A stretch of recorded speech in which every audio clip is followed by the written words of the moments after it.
Weeks after it became public that the FBI seized fancy cars and cash from the owner of a bike company promoting free e-bikes, the company is back dropping off bikes to some customers. Thanks for joining us at 4. I'm Kim Christensen. And I'm Phil Lipoff. We're also hearing from the company's owner for the first time. He told Steve on Your Side everything he's done is above board, and he challenged the federal authorities to charge him or simply leave him alone. Here's 9 News consumer investigator Steve Steger.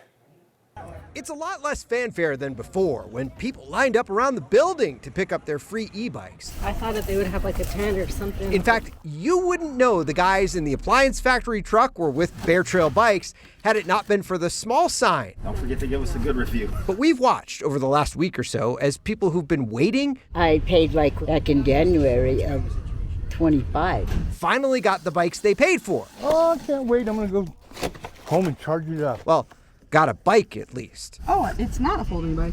Interesting. It's the first sign of Bear Trail Bikes since their shops went vacant and their phone lines went dead this spring. We're trying to consistently, for the month of August, continue to give out 100 bikes a day. Also, the first appearance of the company since the FBI seized more than $500,000 in fancy cars and cash from its owner, Takuma Haygood. He hasn't been charged with a crime. Call me a skeptical TV reporter, but I hear you saying this, and I can't help but wonder, are you just giving out bikes, 100 bikes a day, because the feds are on to you? Prior to the government coming in, we had already been consistently giving out thousands of bikes. Not like 200 bikes, not 1,000 bikes.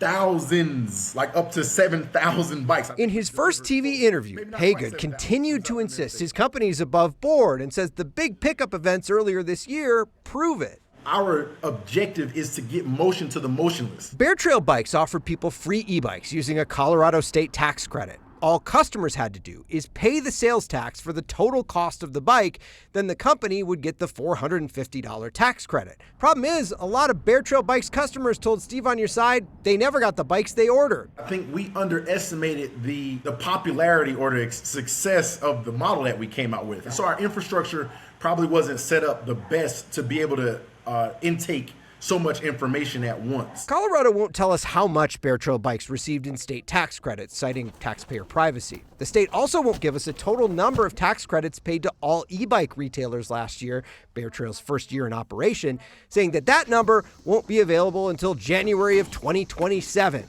All we have is what Haygood told us, which we can't independently verify. I'll just put it out there. We were able to do $1 million a day in sales on average. He claims Colorado paid him $6 million in tax credits last year, and he says the state is still holding on to $18 million in tax credits they owe him, telling him they will only pay a tax credit for a bike that is delivered to a customer. We don't mind.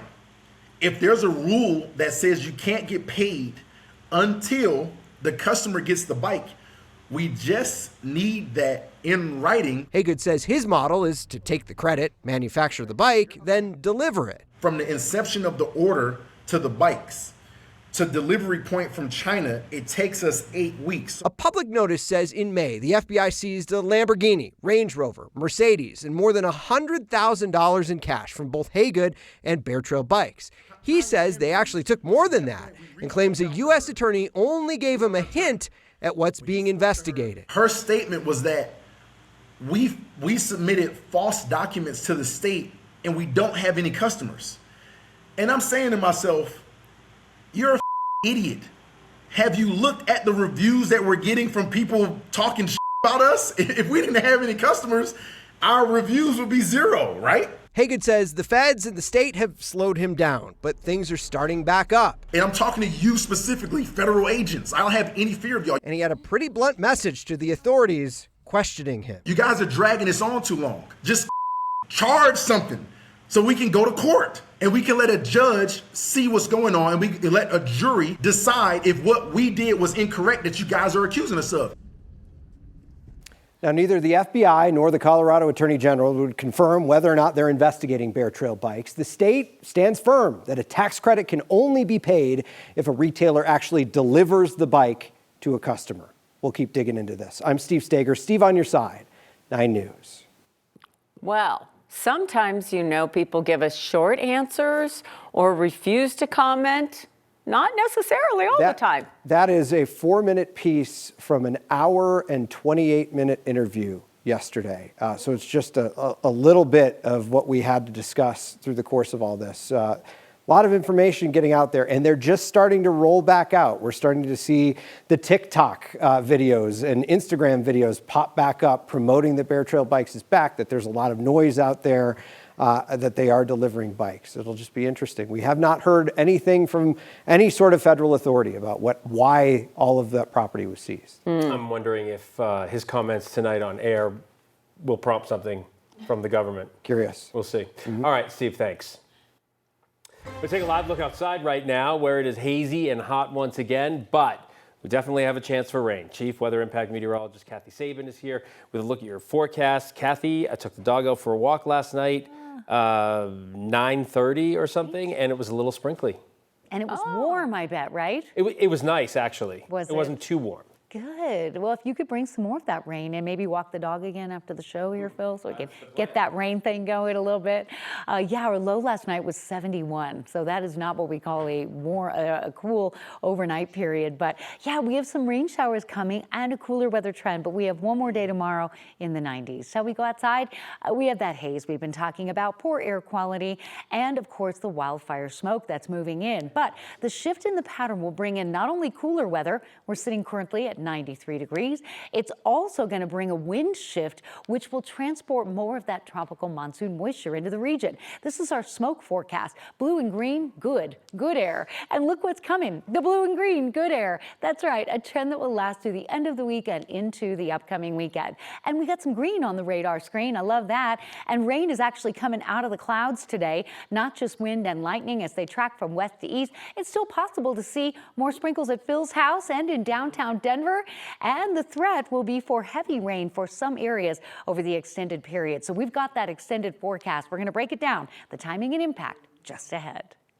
I hope there wasn't just a cloud over my house and that it was in the general area. Or it wasn't somebody just spitting into the wind. It could have been. There were a lot of Because townhouses in that area. on my windshield, it was literally like that. It was very loud. Okay. All right, many no parking in downtown Fort Collins has been a hassle. City leaders have looked into bringing paid parking to Old Town to address the issue. Small businesses in that area have lobbied for months to prevent it. So we're learning the city is presenting a new solution in just a few hours. 9 News Northern Colorado reporter Amanda Gilbert explains the new pilot that could be coming depending on what City Council thinks about it tonight.